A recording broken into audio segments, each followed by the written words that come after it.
there's a whole variety of different reasons why an aeroplane may go around. And as we've seen on the video in Barcelona, runway incursions in front of an arriving aeroplane is also, it's a rare occurrence, but certainly a reason to perform a go-around. Sometimes air traffic controllers say, well, you can go to this runway, but please stop short of this other runway. They say, please go from A to C, but stop at B. And sometimes they forget to stop at B. Also, they can say, please go from here to this runway via a taxiway, which is the same name on either side of the runway. And the recent Eurocontrol guidance hasn't actually picked that up as a problem, despite the fact that I worked with the International Federation of Airline Pilots Association to actually introduce that into their recommended practices. The arriving pilot has done precisely the right thing.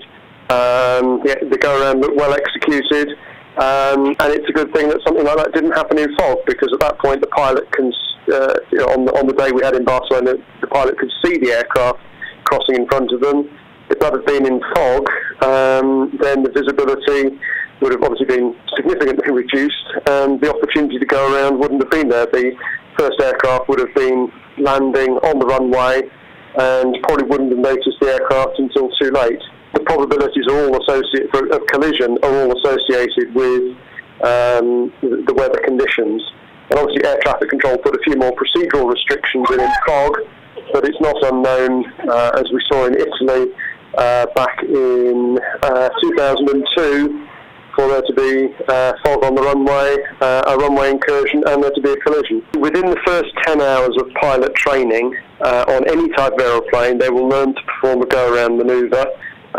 You apply full power, and then you lift the nose, and then when you have a positive climb, you then retract the undercarriage. But in generally, it's a very, very safe manoeuvre.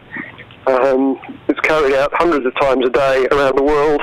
In America, they have a limit on the capacity of the airport that the airlines will accept a go-around rate of up to 1 in 50 approaches. Between Heathrow and Gatwick, it could be something around 3 a day. But it is part of what happens when you start to increase the capacity of an airport. You will start to have air traffic control related go-arounds.